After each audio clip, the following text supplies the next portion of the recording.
American Airlines has over 840 mainline narrow-body aircraft, with the most common fleet type being the Boeing 737-800, with over 300 examples. But in second place is the Airbus A321 with over 200 in the fleet, and that's what we're flying today from Charlotte, North Carolina up to Chicago, a pretty busy route that served over 600,000 passengers last year.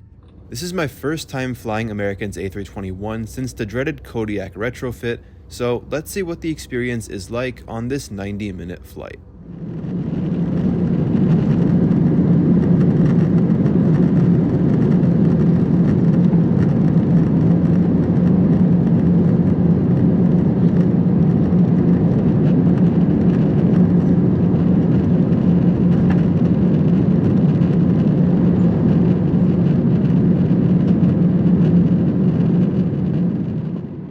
As a quick recap, I arrived in Charlotte on a 737 from Nashville. It was my first time in 3 years back in Charlotte, and I was happy to be back for about 5 minutes until I stepped into the terminal.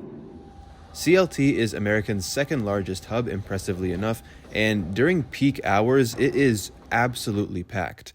American operates out of every concourse at CLT except the north side of Concourse A. So if you're on a tight connection and need to get from E to the west end of A, you can try to run, but you will definitely bump through huge crowds of people in the process. Yeah, that's how packed it gets. My inbound flight arrived into Concourse D, and my next flight would leave from all the way at the end of Concourse C. I had a 1-hour layover, so this was doable, and honestly, any distance can be covered within an hour at this airport. I didn't film much because there were literally people everywhere, and I didn't want to make anyone feel uncomfortable, but I eventually reached my gate C15, and here's our A321.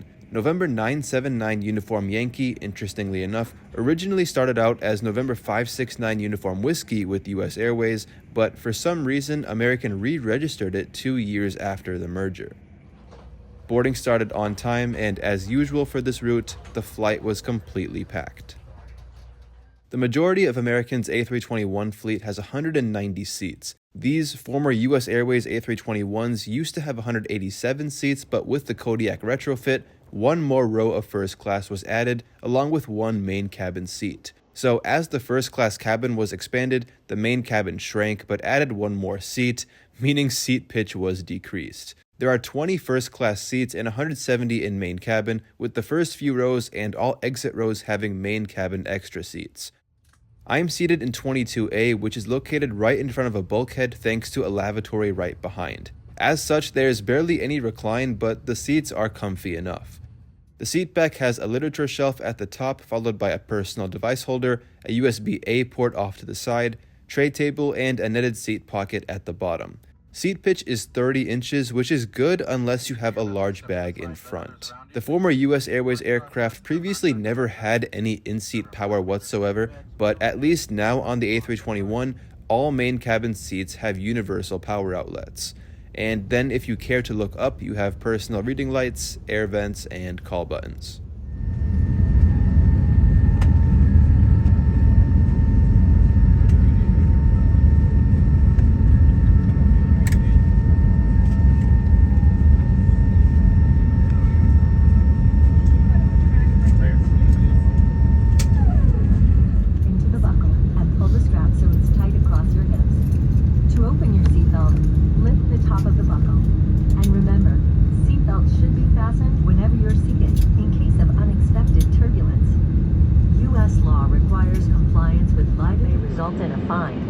For safety reasons, e-cigarettes and vape devices may not be plugged into any power source while on board the airplane. The safety card in your seat pocket explains the safety features of this airplane, including the location and operation of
Having gotten barely any sleep the night before, I knocked out shortly after takeoff and woke up for refreshments. I had a zero sugar Sprite to drink and the usual Biscoff cookies. What, were you expecting an in-flight meal? Come on, this is America, baby. The personal device holder extends enough to fit an iPad, so if you come prepared, you can have a pretty enjoyable in-flight experience as you can choose from so many entertainment options.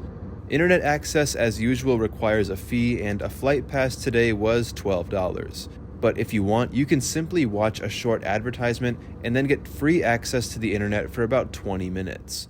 Now, considering we didn't have much time left anyway, I just hopped on Flight Radar 24 and was surprised to see that we were already flying over northern Indiana. And sure enough, shortly after, the cabin began receiving descent preparations a little early due to some rough weather. Ironically enough, this flight was number 2013, which, if you know your history, was the same year that US Airways officially merged with American Airlines. The irony here is that we're flying on a former US Airways plane from a former US Airways hub. The approach into Chicago brought us in from the southeast, flying south of O'Hare on downwind, turning base over the western suburbs, and coming into land on runway 10 center.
Remain seated with your seatbelt fastened until the seatbelt sign is turned off, and keep the aisles clear of all carry-on items. Take a moment to check your seat back pocket for any personal items, like tablets and cell phones. So overall, this was another good flight in terms of service and timeliness. As you've probably come to know, flying on American Airlines nowadays isn't super great compared to its full-service competitors, but if I have no other choice, and if they are the cheapest airline, then I will surely choose them and continue flying them without complaint.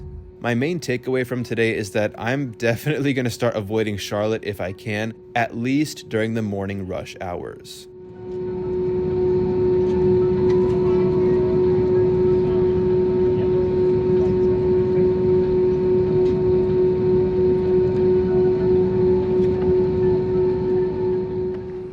Thanks a lot for joining me today. I'd be sitting in O'Hare pretty much all day before catching a delayed flight back to Peoria, which you'll be seeing very soon. Until next time, take care everyone, and see you later.